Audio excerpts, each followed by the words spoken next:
পদার্থবিজ্ঞান দ্বিতীয় পত্রের ভৌত আলোক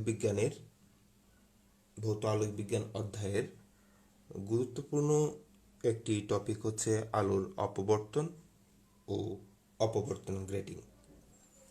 আজকে আলোর অপবর্তন এবং অপবর্তন গ্রেটিং সম্পর্কে ধারণা লাভ করব। সেই সাথে আলোর অপবর্তনের গাণিতিক সমস্যাগুলো কিভাবে সমাধান করা যায়, অপবর্তন গ্রেটিং ব্যবহার করে তার সমস্যাগুলো কিভাবে সমাধান করা যায়, আজকের আলোচনার বিষয়ে থাকবে এই দুটি জিনিস। প্রথমে আসি, আলোর অপবর্তন বলতে কি বোঝায়।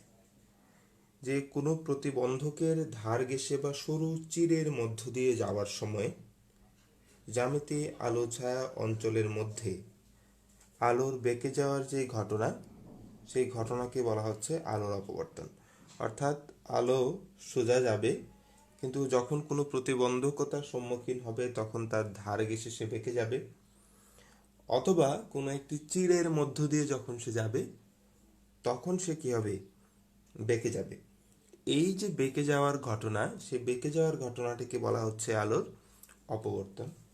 যদি আমি উদাহরণস্বরূপ বলি যে এই ধরো যে আলোক রশ্মি এখানে আসলো, সে এখানে একটি বাধার সম্মুখীন হলো, তখন দেখা গেলো এই কোণাগুলো থেকে আলোক রশ্মি যে এইভাবে চলে আসছে, এই কোণা দিয়ে যখন যাওয়ার কথা সোজা, সে এই প্রান্তটা থেকে কি হয়ে যাচ্ছে, এরকমভাবে চলে আসছে। অর্থাৎ তোমার চোখ যদি এদিকে থাকে তাহলে তুমি এইখানে আসলে অন্ধকারই পাওয়ার কথা মনে হতে পারে, যে আলো সোজা আসছিল প্রতিবন্ধকতার সম্মুখীন, তাহলে এই প্রতিবন্ধকতার পরে সব জায়গায় আমরা কি দেখব, অন্ধকার। কিন্তু আমরা সেই জায়গায় অন্ধকার না দেখে এই জায়গাতে আমরা কি দেখতে পাচ্ছি, আলো দেখতে পাচ্ছি। এই যে বেঁকে যাওয়ার যে ঘটনা, সেই ঘটনাটাকে বলা হচ্ছে ডিফ্র্যাকশন অফ লাইট, বা বাংলায় আমরা বলবো হচ্ছে আলোর অপবর্তন। শুধু কি প্রতিবন্ধকতার সময়ে কি এরকম কিনারা ঘেঁষে সে বেঁকে যায়, তা কিন্তু না। ধরো এরকম একটি ছোট্ট চির, আলোক রশ্মি যখন এই চিরের মধ্য দিয়ে যেতে চায়, এই চিরের মধ্য দিয়ে যেতে চায়, তখন এই চিরে যখন আসে তখন এইটা চারদিকে এরকমভাবে স্প্রেড হতে থাকে। তার মানে এই ছিদ্র দিয়ে আসার সময় তার এরকম সোজা আসার কথা, কিন্তু আমরা আসলে দেখতে পাচ্ছি তারও আশেপাশে কি হচ্ছে, আলোটা ছড়িয়ে যাচ্ছে। তাহলে এই যে ছড়িয়ে যাওয়া, মানে চিরের ক্ষেত্রে আর এরকম প্রতিবন্ধকতার ক্ষেত্রে এরকম বেঁকে এসে এক জায়গায় মিলিত হওয়া, দুই ক্ষেত্রেই কিন্তু আলোক রশ্মিটা কি হচ্ছে, বেঁকে যাচ্ছে। এই যে এরকম বেঁকে যাওয়ার ঘটনা, তাকেই বলছি ডিফ্র্যাকশন অফ লাইট বা আলোর অপবর্তন। এখন এই যে চির বা এই যে গর্তটির যে দৈর্ঘ্য, বা গর্তটির যদি প্রস্থ বা দৈর্ঘ্য আমরা যেটাই বলি না কেন, এই যে প্রতিবন্ধকটি তার যে দৈর্ঘ্য বা প্রস্থ যেটাই বলি, সেটির পরিমাণটি আসলে কতটুকু। একটি টর্চ লাইটের যে আলো, একটা টর্চ লাইট থেকে যে আলোটা বের হচ্ছে, এর সামনে একটা এত বড় প্রতিবন্ধক আমি রেখে দিলেই কি এই ঘটনাটা ঘটবে? আসলে এই যে প্রতিবন্ধক বা চিরের তার যে দৈর্ঘ্যটা হবে সেটা হচ্ছে ল্যামডা এর কাছাকাছি।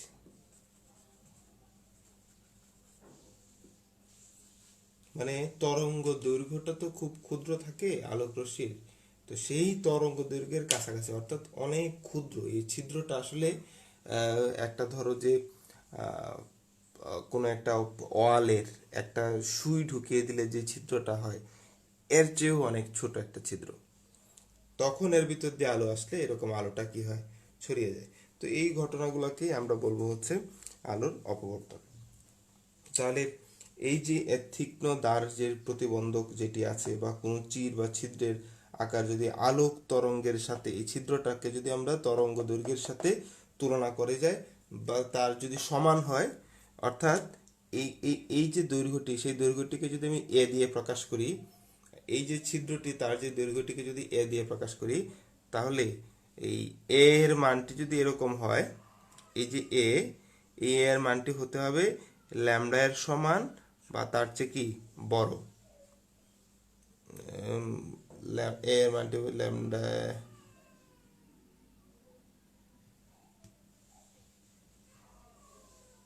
বড় বললে ভুল হবে, ল্যামডার মান হবে এই এ এর চেয়ে বড় কিংবা তার সমান, এই শর্ত। সমান ধরে যদি চিন্তা করি, হয় সমান ধরবা, না হয় এখানে যে তরঙ্গ এই ছিদ্রটা হচ্ছে এই এ এর মানটা দেখো ল্যামডা এর সমান অথবা ল্যামডা এর চেয়ে কি ছোট, এরকম যদি হয় তখনই সেখানে কি হবে, আলোর প্রতিবন্ধকতাটা দেখা যাবে। তো এটা এমসিকিউ এর ক্ষেত্রেও আমাদের জন্য প্রয়োজন, অথবা রিটেনের যে প্রশ্নগুলো আছে সেখানে কিছু ক্রিটিক্যাল কোয়েশ্চেন থাকে, সেগুলো অ্যানালাইসিস করতে যাওয়ার জন্য আমাদের এই শর্তটা জানতে হবে।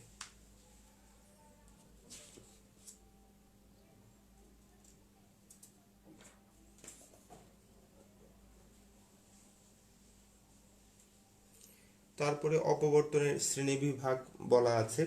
অপবর্তনকে দুইটি শ্রেণীতে ভাগ করা যায়, একটা হচ্ছে ফ্র্যানেলের শ্রেণী অপবর্তন, আর একটা হচ্ছে ফ্রনহফারের শ্রেণী অপবর্তন। এই দুইটা অপবর্তনের সংজ্ঞা তোমাকে জানতে হবে।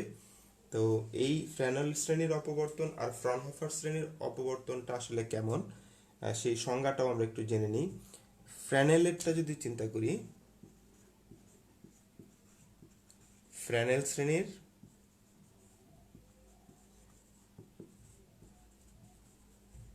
অপবর্তন, এখানে সংজ্ঞায় বলা হচ্ছে কি দেখো, যে সকল অপবর্তনের ক্ষেত্রে এই প্রতিবন্ধকতা বা এই চির থেকে আলোর উৎস, এই যে সোর্সটা, এই যে এখানে যে সোর্স, আলো তো একটা জায়গা থেকে আসতেছে, আলোর উৎস বা যেই জায়গায় আলোটা এসে পড়তেছে, এই যে পর্দা, এই যে এই জায়গায় আলোটা এসে পড়তেছে সেই যে পর্দা, বা উভয়ের সসীম দূরত্ব অবস্থান করে, এই দূরত্বটা হবে কি, এই যে এই চির থেকে এই দূরত্বটাও সসীম, চির থেকে এই দূরত্বটাও সসীম, মানে একটা সীমার মধ্যে আর কি। সসীম যদি হয়, ঠিক আছে, এই যে সসীম দূরত্ব অবস্থান করে সেই সকল অপবর্তনকে ফ্রেনেল শ্রেণীর অপবর্তন বলা হবে। আর ফ্রনহফারটা কোনটা, যদি এই প্রতিবন্ধকটা অসীম দূর, যেমন সূর্য থেকে আলোক রশ্মি আসতেছিল অসীম দূরত্ব, তো এরকম অসীম দূরত্ব থেকে যদি এরকম আলো আসে, আর পর্দাটা যদি হয় অসীম দূরত্বে, হ্যাঁ, আর ঠিক একইভাবে চিরটা থেকে যদি এটা হয় অসীম দূরত্বে এবং পর্দাটা হয় অসীম দূরত্বে, বা উভয়ই যে কোনো একটা অসীম দূরত্বে অথবা উভয়ই অসীম দূরত্বে, এরকম যদি হয় তাহলে সেগুলোকে বলা হচ্ছে ফ্রনহফার শ্রেণীর অপবর্তন। যদি অসীম হয়ে যায়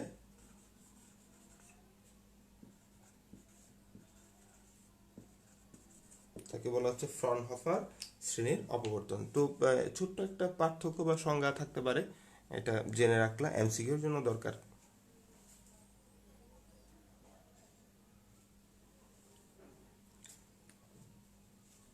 তাহলে অপবর্তনের বিষয়টাকে আমরা বুঝতে পেরেছি যে অপবর্তন হচ্ছে আলোর বেঁকে যাওয়া। তা আলো কেন বেঁকে যাবে, যদি প্রতিবন্ধকতা থাকে অথবা কোনো চির থাকে। তো প্রতিবন্ধকটা এবং এই চিরটা সেটা কিরকম তার দৈর্ঘ্যটা হবে, সেই তার দৈর্ঘ্যটা হবে হচ্ছে ল্যামডার সাথে তুলনা করলে ল্যামডা এর চেয়ে সমান অথবা ল্যামডা এর চেয়ে কি হবে, ছোট হতে হবে। এরকম যদি হয় তখনই দেখা যাবে সেখানে এই যে আলোর অপবর্তনের ঘটনাটি ঘটছে। আর আলোর অপবর্তনকে আমরা দুইটা ভাগে ভাগ করতে পারি, একটা হচ্ছে ফ্রেনেল শ্রেণীর অপবর্তন, একটা হচ্ছে ফ্রনহফার শ্রেণীর অপবর্তন। তো কিভাবে এই দুইটা ভাগে ভাগ করলাম, যে উৎস এবং পর্দা, উৎস এবং হচ্ছে এই যে চির বা এই যে প্রতিবন্ধক, তাদের মধ্যে দূরত্ব যদি সসীম হয়, সসীম মানে তো বুঝতে পারছো যে অসীম না, সসীম হয়, অথবা যে এই প্রতিবন্ধক বা চির থেকে এই যে পর্দা, যে পর্দায় আমরা আলোটা ফেলছি সেই পর্দার দূরত্ব যদি সসীম হয়, তাহলে সেগুলোকে বলা হচ্ছে ফ্রেনেল শ্রেণীর অপবর্তন। আর যদি এই দূরত্ব বা দুইটা দূরত্ব যদি কিরকম এরকম হয়, অসীম হয়, তখন তাকে বলছি আমরা ফ্রনহফার শ্রেণীর অপবর্তন। এই ছিল অপবর্তনের দুটি পার্থক্য।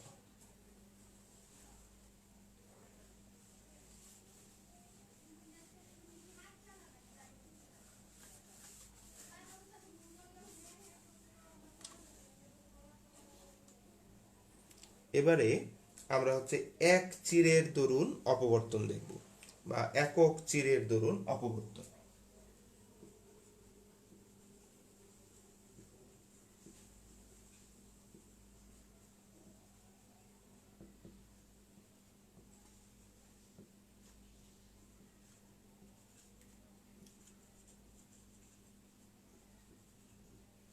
এটা কেমন, এটা হচ্ছে এইখানে একটি আলোক উৎস, তো আলোক উৎস থেকে আলো তো চারপাশে ছড়িয়ে যায়, তো তার সামনে আমরা একটা এরকম দ্বিউত্তল লেন্স ব্যবহার করলাম।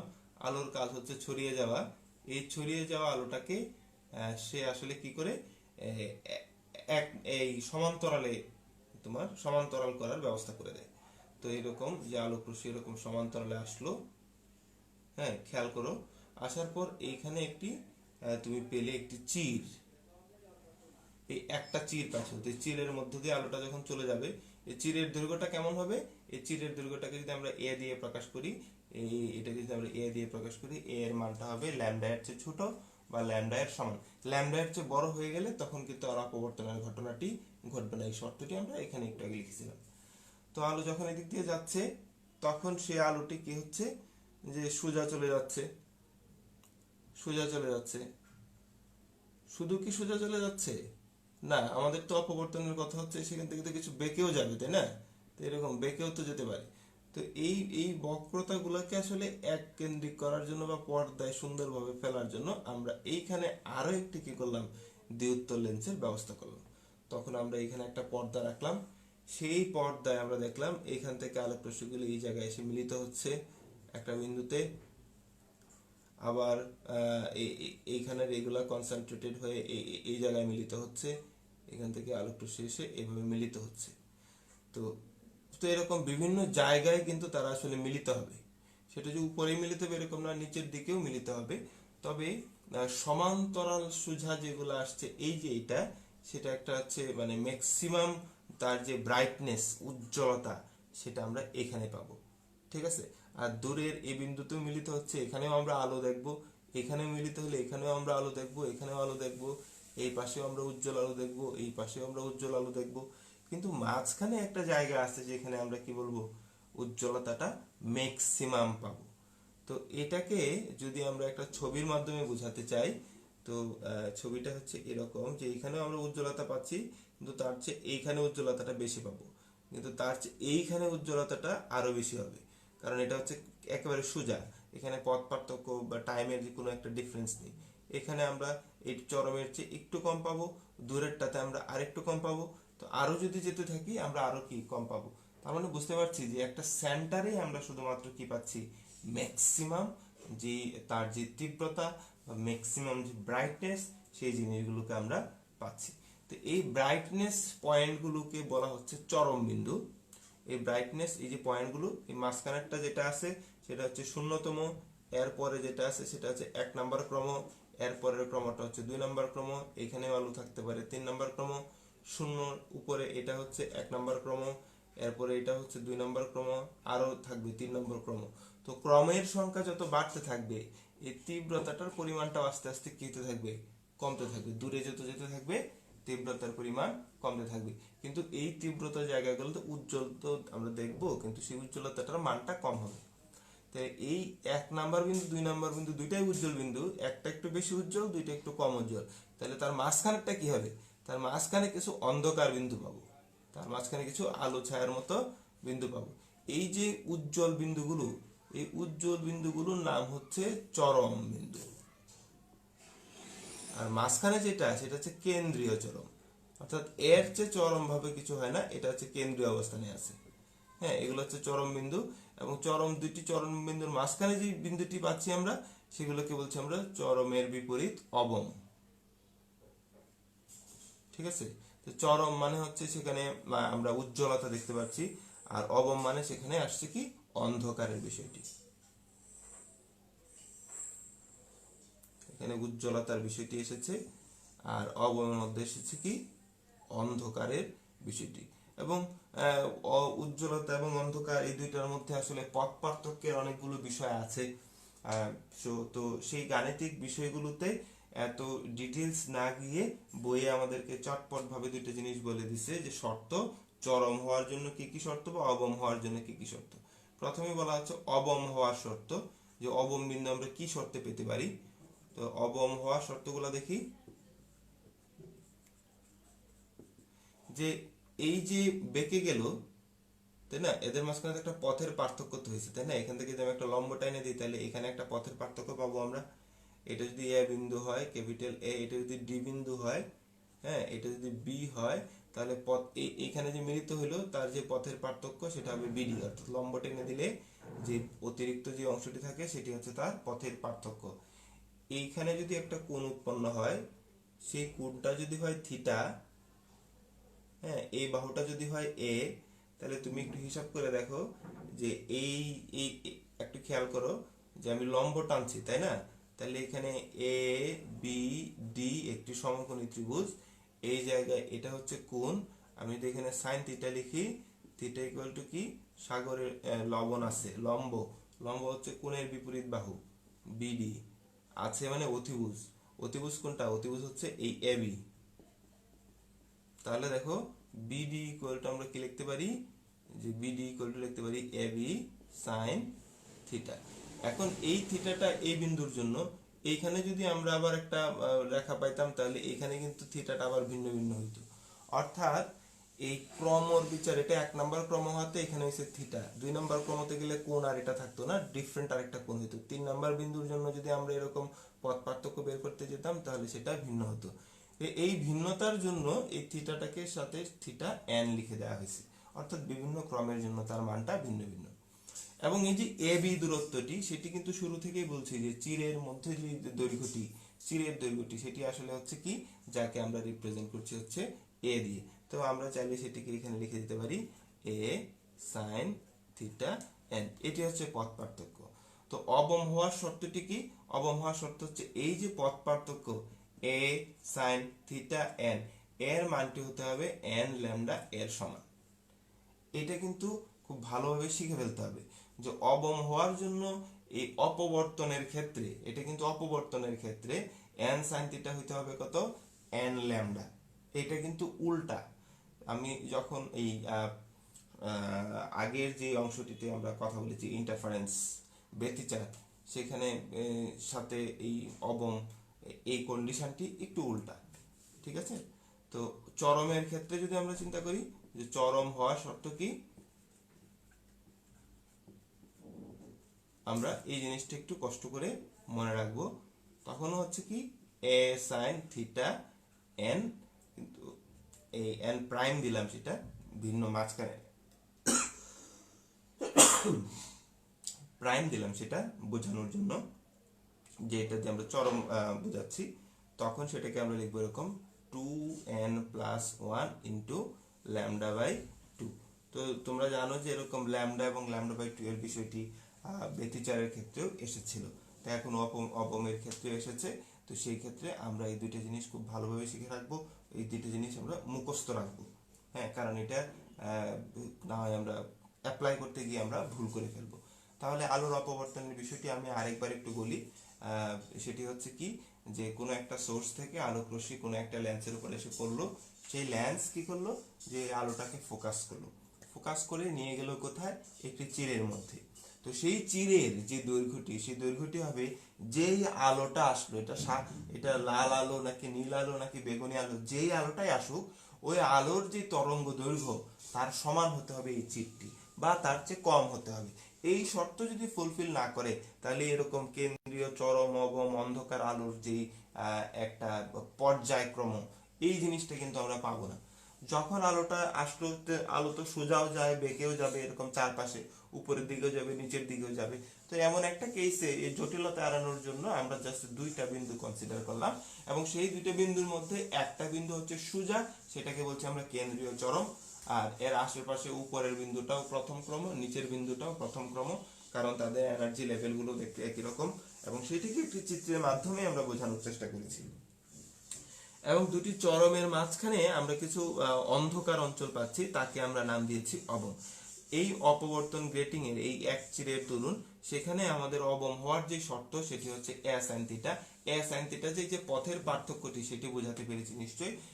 এ সাইন থিটা ইকুয়াল টু হচ্ছে কি এন ল্যামডা, এবং চরম হওয়ার জন্য শর্ত হচ্ছে এই যে পথের পার্থক্য যেটি হবে সেটি হচ্ছে 2n+1 ল্যামডা বাই 2।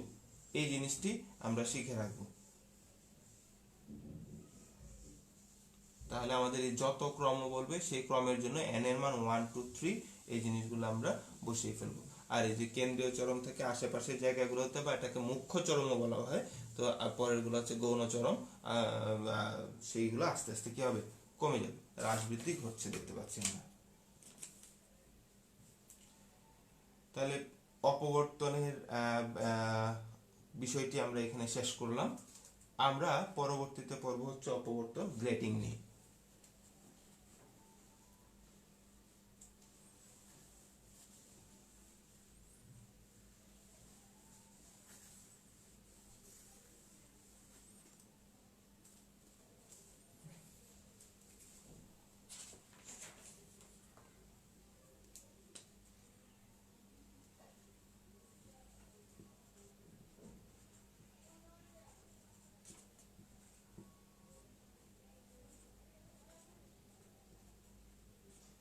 অপবর্তন গ্রেটিং নিয়ে, অপবর্তনের গ্রেটিং এর আরেকটি নাম হচ্ছে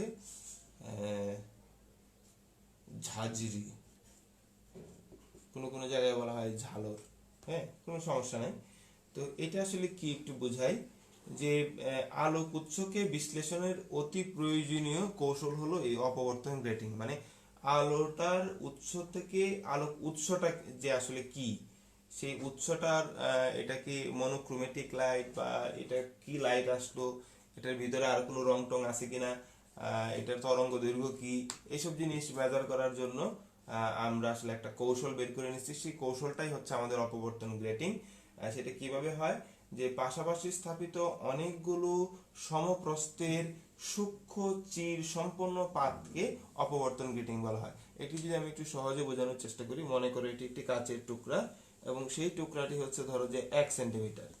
ঠিক আছে, এই 1 সেন্টিমিটার পুরোটাই হচ্ছে স্বচ্ছ কাচের টুকরা। এর মাঝখানে তুমি কি করতে পারো, অসংখ্য এরকম স্কেল ধরে তুমি দাগাতে পারো। তো যদি ধরো যে আমার আঁকা সুবিধার্থে আমি এখানে হয়তো কয়েকটি দাগ দিচ্ছি, কিন্তু বিষয়টি এমন যে 1 সেন্টিমিটারের ভিতরে হয়তো দেখা যেতে পারে যে 5000 দাগ আছে।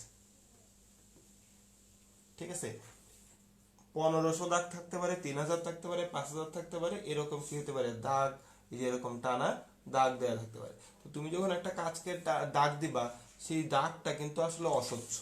স্বচ্ছ কোনটা, যেই জায়গায় দাগ দেওয়া হয় নাই। তাহলে এই যে স্বচ্ছ জায়গার মধ্য দিয়ে আলোটা যখন চলে যাবে, সেই আলোটা আসলে এরকম চারপাশে স্প্রেড হয়।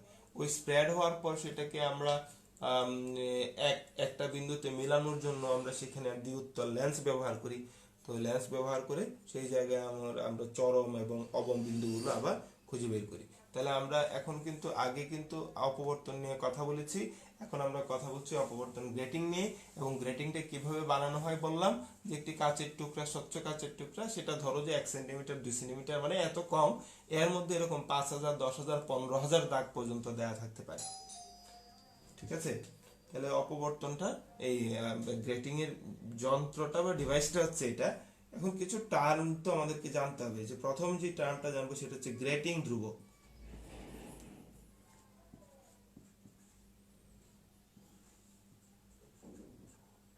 গ্রেটিং ধ্রুবক, এই গ্রেটিং ধ্রুবকটাকে আসলে কি?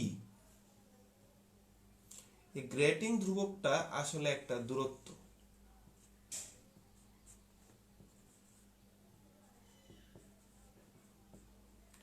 গ্রেটিং ধ্রুবকটা আসলে এটা দীর্ঘকার হবে,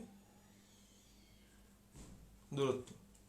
কিরকম, যে গ্রেটিং, এটা তো গ্রেটিং এর একটি চিরের শুরু থেকে পরবর্তী চিরের শুরু পর্যন্ত যে দূরত্ব, এই চিরের এই শুরু থেকে পরবর্তী চিরের, মানে এই কালো দাগটার পরের দাগটার এই যে দূরত্ব, এই দূরত্বটাকেই বলা হচ্ছে আসলে কি, এই দূরত্বটাকে বলা হচ্ছে অপবর্তন গ্রেটিং। তাহলে একটু খেয়াল করো, যে এই মনে করো যে একটা একটু মোটা করে দিলাম অস্বচ্ছ দাগ, তারপরে একটু স্বচ্ছ অংশ, তারপর আবার তুমি এই যে দাগগুলা দিছো, অস্বচ্ছ করছো, আবার এই যে এরকম দাগ বোঝানোর জন্য আমি একটু মোটা করে আঁকলাম। তো তারা বলছে এই একটি স্বচ্ছের শুরু থেকে আরেকটি স্বচ্ছের শুরু, এদের যে মধ্যবর্তী যে দূরত্ব, সেই দূরত্বকেই বলা হচ্ছে কি অপবর্তন গ্রেটিং। তাহলে দেখো, এই দূরত্বের মধ্যে কি আছে, এই দূরত্বের মধ্যে এই একটি সাদা অংশ আছে এবং এই একটি কালো দাগ আছে, দুইটি দাগ আছে। কিন্তু আমি যে একটি সাদা শুরু থেকে আরেকটি সাদার শুরু পর্যন্ত আমি যে দাগটি দিয়েছি, বা একটি চিরের শুরু থেকে আরেকটি চিরের শুরু, এই যে দাগটি আমি দিয়েছি, তার মধ্যে কিন্তু একটি সাদাও দেখা যাচ্ছে, একটি কালো দেখা যাচ্ছে। তো সাদা অংশটির যে প্রস্থটি এটা যদি বলি চিরের প্রস্থ, সেটি হচ্ছে আমার এ। আর কালো অংশটি যে আমার যে রেখা আঁকলাম, সেই রেখার যে প্রস্থ সেটিকে আমরা ধরলাম যদি বি, তাহলে একে প্লাস করে ফেললে আমার যেই দূরত্বটি হবে সেই দূরত্বটি হচ্ছে আমার গ্রেটিং ধ্রুবক ডি। তাহলে আমার দেখো গ্রেটিং ধ্রুবকটা কি, একটা দূরত্ব যাকে প্রকাশ করছি ডি দিয়ে, এবং ডি এর মানে হচ্ছে এমন একটা দূরত্ব, অর্থাৎ এই যে চিরের শুরু থেকে পরবর্তী চিরের শুরু, এই দুইটি চিরের শুরুর মধ্যে কি আছে, একটি সম্পূর্ণ চির আছে এবং একটি সম্পূর্ণ রেখা অঙ্কন করা আছে। তো চিরের দৈর্ঘ্য যদি এ হয় এবং রেখার দৈর্ঘ্য যদি বি হয়, তাহলে তাদেরকে আমরা যোগ করে দিতে পারি। তাহলে এই যে ডি দৈর্ঘ্যের মধ্যে দাগ আছে কয়টা, ডি দৈর্ঘ্যের মধ্যে দাগ হচ্ছে একটা, চির হচ্ছে একটা। তা আমাদের এরকম প্রশ্ন করতে পারে যে ডি দৈর্ঘ্যের মধ্যে রেখার সংখ্যা আসলে কয়টা আছে, রেখার সংখ্যা আছে একটা। তাহলে ডি একটু লিখে রাখি, ডি দৈর্ঘ্যের মধ্যে রেখা একটি। তাহলে একক দৈর্ঘ্যের মধ্যে রেখা হচ্ছে 1/d, এতটি। ঠিক আছে। এখন গ্রেটিং এর এই একক দৈর্ঘ্যের রেখার সংখ্যা যদি n হয়, মানে একক দৈর্ঘ্যের রেখার সংখ্যাটাকে যদি আমরা n ধরি, তাহলে এইটা ইকুয়াল টু আমরা n লিখতে পারবো। অর্থাৎ n রেখার সংখ্যা ইকুয়াল টু হচ্ছে 1/d।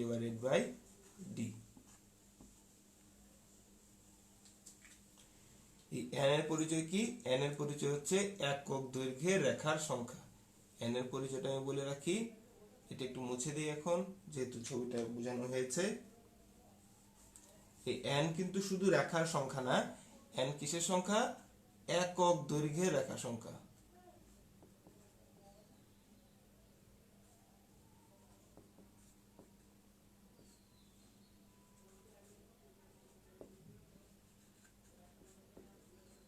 সংখ্যা, ঠিক আছে।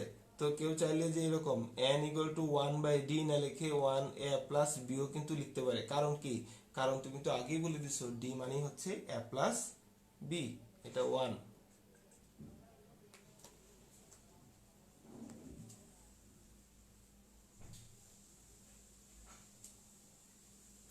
এখন এই যে এখানে একটা চির পাওয়া যাচ্ছে, একটা রেখা পাওয়া যাচ্ছে, চির তো পাওয়া যাচ্ছে তাই না।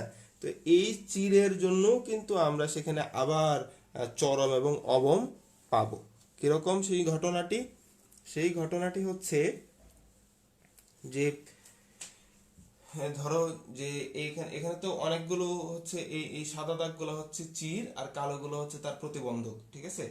তো এই সাদা দাগগুলোকে আমি এই যে প্রতিবন্ধক, এই যে সাদা দাগ, এই যে প্রতিবন্ধক, এই যে সাদা দাগ, এইভাবে দিলাম। তো আলোক রশ্মি যখন আসবে, এই আলোক রশ্মি এদিক দিয়ে যাবে, হ্যাঁ, এখানে এসে সে একবার বাঁকতে পারে, এখান দিয়ে যাবে, এখান দিয়ে যাওয়ার সময় সে বেঁকে যেতে পারে, এদিক দিয়ে আসবে সে, কারণ আলো তো সব দিকে বেঁকে যায়, এখান দিয়ে আসবে সে এখানে বেঁকে গেল, এখান দিয়ে আলো আসলো, এই আলোটা আসলো, সবগুলো আলো কি হচ্ছে, বেঁকে যাচ্ছে। তো এইগুলাকে আমি যদি কনসেন্ট্রেট করার জন্য এখানে আমি একটা কি দিতে পারি, লেন্স দিতে পারি, দিয়ে আমি একটা পর্দা দিলাম, তখন দেখা যাবে এরা কনসেন্ট্রেট করে সব এক জায়গায় এসে পতিত হয়েছে। এই যে পি বিন্দু আমি পেলাম। তো এই প্রত্যেকটা রেখার দৈর্ঘ্য তো সমান না, তাদের একটা দৈর্ঘ্যের পার্থক্য আছে। তুমি যদি এখান থেকে একটা লম্ব টানো, লম্ব টানলে এই একটি অংশ তুমি পাবে। এটাকে যদি এ বিন্দু ধরো, এটাকে যদি তুমি ডি বিন্দু ধরো, এটাকে যদি এম বিন্দু ধরো, এন বিন্দু ধরো, যেটাই ধরো তুমি, এম বিন্দু এন বিন্দু যেটাই ধরো, এবং এদের মধ্যবর্তী কোণটাকে যদি তুমি থিটা ধরো, তাহলে এদের এই যে পথের পার্থক্য যেটি তুমি পাচ্ছ, সেই পথের পার্থক্য, এটাকে যদি তুমি সি, এই বিন্দুটাকে বইয়ের মধ্যে সি দেওয়া আছে, এই বিন্দুটাকে এম দেওয়া আছে, সি এম ধরো, ডি এম ধরো, যেটাই ধরো না কেন, তো তুমি সেই জায়গায় এই যে পথের পার্থক্য আগেরটার মতোই তুমি এখানে পাবে কি, আগেরটার মতোই এই আমরা, আচ্ছা এটাকে আর একটু সহজ করি, সহজ করি বলতে আমরা একটা সাদা আর একটা কালো নিব, ঠিক আছে, একটা সাদা আর একটা কালো নিব, বেশি কিছু নিব না, তাহলে আমাদের জন্য বুঝতে সহজ হবে।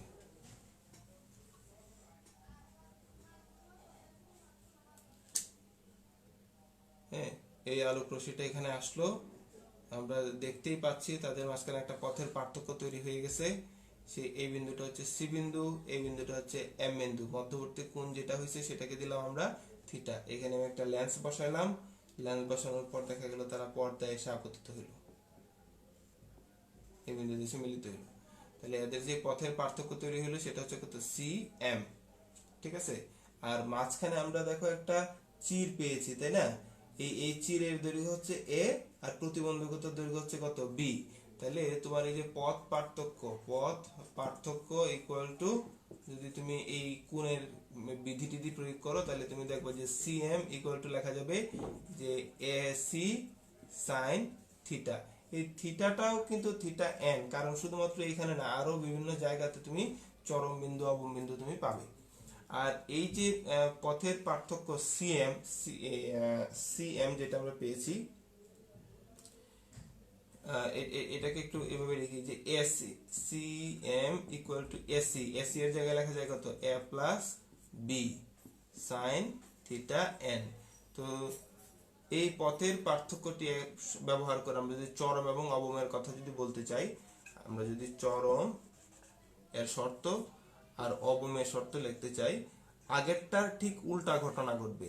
অর্থাৎ যদি যখন অপবর্তনের কথা বলেছি তখন শর্তটা লিখেছিলাম এরকম যে এই যে দৈর্ঘ্য sign theta N equal to ছিল হচ্ছে কত, অবমের জন্য ছিল এন ল্যামডা। আর এখন আমরা দেখতেছি গ্রেটিং ধ্রুবকের জন্য চরমের জন্য হচ্ছে কত, এন ল্যামডা। আর এখানে আমরা দেখবো যে এ প্লাস বি, এই যে সাইন থিটা হচ্ছে তাদের পথ পার্থক্য, এইটা ইকুয়াল টু, আগে যেই শর্তটা ছিল চরমের জন্য, এখন সেটা হচ্ছে অবমের জন্য, 2n+1 into lambda divided by 2। এই হচ্ছে আমাদের দুইটা শর্ত। n এর মান যদি আমরা 0 বসাই তাহলে যে কেন্দ্রীয়, যেটা সোজা এসে মিলিত হয়, যে কেন্দ্রীয় যে চরম, সেই চরমটা পাবো। এই 0, এর উপর একটা 1, এর উপর একটা 2, এর উপরে আবার 1, এর উপরে 2, এই ক্রমটা কিন্তু আগের যে আলোর অপবর্তনের যে ঘটনাটি আমরা বললাম সেখানে আমরা কিন্তু সেটি দেখেছি। তাহলে আমরা এই চরম এবং অবম দুই জায়গায় পাচ্ছি, একটা হচ্ছে আলোর অপবর্তনের শর্তে, একটা পাচ্ছি আলোর অপবর্তন গ্রেটিং এর শর্তে। তো এই দুই জায়গায় শর্ত কিন্তু দুইটা দুই রকম হয়ে যাচ্ছে। চরমের জন্য আমরা আলোর অপবর্তনে পেয়েছিলাম শর্তটা হচ্ছে 2n+1/λ/2, আর এখন আমরা সেইটা দেখছি চরমের জন্য হচ্ছে কত, n ল্যামডা। তার মানে এটার মধ্যে একটু বিপরীত আছে, খেয়াল করে সেটা কিন্তু শিখতে হবে।